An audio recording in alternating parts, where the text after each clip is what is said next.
చిత్తశుద్ధితో ఏ పని సంకల్పించినా ఖచ్చితంగా సత్ఫలితాలే వస్తాయి. కొత్త ఆలోచన విధానాలతో ముందడుగు వేస్తే విజయం వెతుక్కుంటూ వస్తుంది. మనం చేసే పనిలో చిత్తశుద్ధి, ఆలోచనలో స్పష్టత, నవ్యత, బాధ్యత, జవాబుదారీతనం ఉంటే వెన్ను తట్టేందుకు అనుభవజ్ఞులు ముందుకు వస్తారు. ఈ మాటలు ఎందుకు చెప్తున్నానంటే, ఆంధ్రప్రదేశ్ ఉప ముఖ్యమంత్రి పవన్ కళ్యాణ్ గారు తనకు అప్పగించిన బాధ్యతలను చిత్తశుద్ధితో నెరవేర్చే శక్తి సామర్థ్యాలు పుష్కలంగా ఉన్నాయి. తను చేసే ఆలోచనల్లో ఆచరణాత్మకత, కొత్తదనం కలిగిన వ్యక్తి. అన్నిటికీ మించి తనకు వచ్చిన బాధ్యతను హోదాకి, దర్పానికి చిహ్నాలుగా భావించరు. జవాబుదారీతనంతో నిర్వర్తిస్తారు. అందుకే గౌరవ ప్రధానమంత్రి శ్రీ నరేంద్ర మోడీ గారి నాయకత్వంలోని కేంద్ర ప్రభుత్వం గత 100 రోజుల్లో ఆంధ్రప్రదేశ్ రాష్ట్ర పంచాయతీరాజ్ గ్రామీణాభివృద్ధి శాఖకు ఇతోధికంగా ప్రోత్సాహిస్తూ నిధులు విడుదల చేస్తుంది.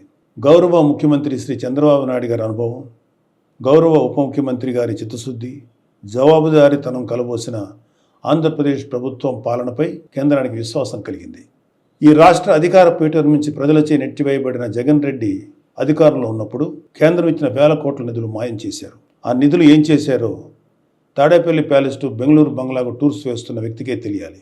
అందుకే గత ఆర్థిక సంవత్సరంలో కేంద్రం ఆంధ్రప్రదేశ్ పంచాయతీరాజ్ శాఖకి తగినన్ని నిధులు 15వ ఆర్థిక సంఘం నిధులు ఇవ్వలేదు. పాలకులు మారారు. శ్రీ పవన్ కళ్యాణ్ గారు పంచాయతీరాజ్ గ్రామీణాభివృద్ధి శాఖల బాధ్యతలు చేపట్టారు. ప్రతి విభాగంపై అవగాహన పెంచుకున్నారు. నిధులు తీసుకురావటమే కాదు, ఏ విధంగా ఎంత జవాబుదారీతనంతో ఎంత ప్రజా ప్రయోజనకరంగా ఖర్చు చేస్తామో చెప్పాలని సంకల్పించుకున్నారు. అందుకు అనుగుణంగా తన శాఖలోని అధికారులను, ఉద్యోగులను సన్నద్ధం చేసుకున్నారు. కాబట్టి ఉపాధి హామీ పథకానికి ఈ ఆర్థిక సంవత్సరంలో 4,500 కోట్ల నిధులు మంజూరు చేసింది. ఉపాధి హామీ పని దినాలు పెంచింది. ఈ నిధులతో 66,20,000 మందికి ఉపాధి లభిస్తుంది. ఈ పనుల వల్ల 42 లక్షల పేద కుటుంబాలకు పని లభిస్తుంది. 4,500 కోట్ల విలువైన ప్రజల అవసరాలు తీర్చగలిగే పనులు చేసుకోగలం.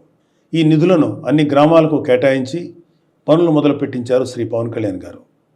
ఆ పనులు కూడా ఎక్కడో ఆఫీస్ గదులు కూర్చొని నిర్ణయించడం కాదు, ప్రజలే తమ గ్రామానికి ఏ పనులు చేయించుకోవాలో నిర్ణయించుకోవాలి. అందుకు గ్రామసభ వేదిక కావాలని సంకల్పించారు. రాష్ట్రంలో 13,326 పంచాయతీల్లో ఒకే రోజు గ్రామసభలు నిర్వహించేలా ప్రణాళిక రూపొందించి అమలు చేసి విజయవంతం చేశారు. గ్రామసభ ద్వారా తీసుకున్న నిర్ణయాలకు ఒక పవిత్రత వస్తుంది. ఆ నిర్ణయానికి తిరుగుండదు. అదేవిధంగా గ్రామసభ తీర్మానంలో లేని పనులేవీ చేయలేరు. స్థానిక ప్రభుత్వమైన పంచాయతీలకు మహర్దశ తీసుకొచ్చేలాగా గ్రామసభలు నిర్వహించారు. ముఖ్యమంత్రి గారు, మంత్రులు, ఎమ్మెల్యేలు, ఎమ్మెల్సీలు, ఎంపీలు, కలెక్టర్ నుంచి ఎంపీడీఓల వరకు అందరూ గ్రామసభలో కూర్చొని ప్రజల నిర్ణయాలు నమోదు చేసుకున్నారు. యావత్ దేశం ఈ గ్రామసభలను పరిశీలించి ఒక మోడల్గా తీసుకుంది. కేంద్ర పంచాయతీరాజ్ గ్రామీణాభివృద్ధి శాఖ ఆ రోజునే సానుకూలంగా స్పందించింది. ఈ స్ఫూర్తితో అక్టోబర్ 2వ తేదీన దేశమంతా గ్రామసభలు చేపట్టాలనే ఆలోచనలో కేంద్ర ప్రభుత్వం ఉంది. ఆంధ్రప్రదేశ్లో నిర్వహించిన గ్రామసభలు ప్రపంచ రికార్డు సృష్టించాయి. రికార్డు పత్రాన్ని వరల్డ్ రికార్డ్స్ యూనియన్ ప్రతినిధి నుంచి ఇటీవలే శ్రీ పవన్ కళ్యాణ్ గారు స్వీకరించారు. ఉపాధి హామీ నిధులే కాదు, 15వ ఆర్థిక సంఘం నుంచి కూడా నిధులు సాధించారు. వెళ్ళిపోయిన వైసీపీ వాళ్ళ మీద నమ్మకం లేక కేంద్రం నిధులు ఇవ్వలేదు. పవన్ కళ్యాణ్ గారు కేంద్రంతో మాట్లాడి 1987 కోట్ల రూపాయల నిధుల్ని కొద్ది రోజుల కిందటే మంజూరు చేయించారు.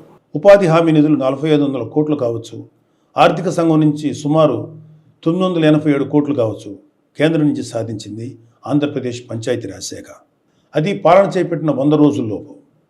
100 రోజుల్లోపు నిధులు సాధించడమే కాదు, వాటి వినియోగానికి ప్రణాళికలు రూపొందించి అమలు చేయడం విశేషం. అది ఒక నాయకుడు చిత్తశుద్ధి, జవాబుదారీతనం తాలూకు ఫలితం. ఖచ్చితంగా ఆంధ్రప్రదేశ్లోని పల్లె పల్లెలకు మంచి రోజులు వచ్చాయి. స్వర్ణ పంచాయతీలు అనే కూటమి ప్రభుత్వం లక్ష్యం ఖచ్చితంగా సాధిస్తాం. నమస్తే.